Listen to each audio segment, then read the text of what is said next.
হ্যাঁ সেটাই বলো।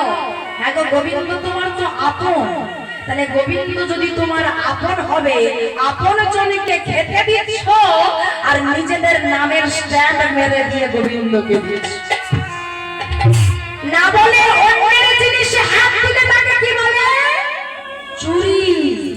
গোবিন্দ দেখছে কি এটা বিন্দুর মানসা, এটা পিন্টুর মানসা, ওটা পাপায়ের মানসা, তাহলে গোবিন্দের মানসা কোথায়?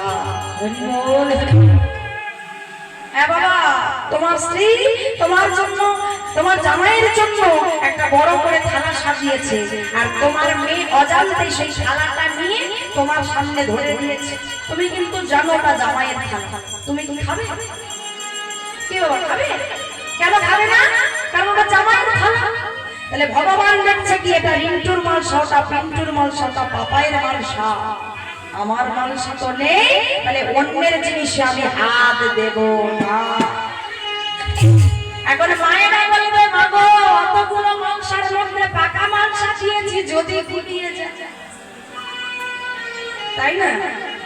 যদি গুলিয়ে যায় তাহলে কি করে পাবো মাংসটা? হ্যাঁ তাই না? ওই জন্য তো নামটা লিখে হরি রাম কৃষ্ণ নাম বড়ই মধুর, যে জন কৃষ্ণ ভজে সে বড় চতুর। অনেক বড় বড় মঠ মন্দিরে দেখবেন কোনো নামের সিস্টেম নেই। কি করা হয়? একটা করে নাম্বার দিয়ে দেওয়া হয়, যে নাম্বার আপনার মালসার গায়ে থাকবে সেই নাম্বারটা আপনার কাছে থাকবে। এক দিনে দুই পাখি মারা হয়ে গেল, তাই না? নামও লিখতে হলো না আর মালসাটাও আর গুলো। তাহলে মাগে জগতে তোমাদের আপনকে আমরা বলি সন্তান আমাদের আপন, স্বামী আমাদের আপন, তাদেরকে আমরা ধরে আমরা বাঁচতে চাই। কিন্তু কবি লিখছি একবার ভেবে দেখো, তুই জানি আপন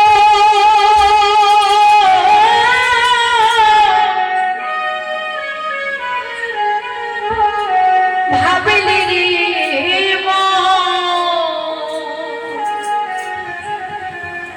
সে তোর আপন নয়।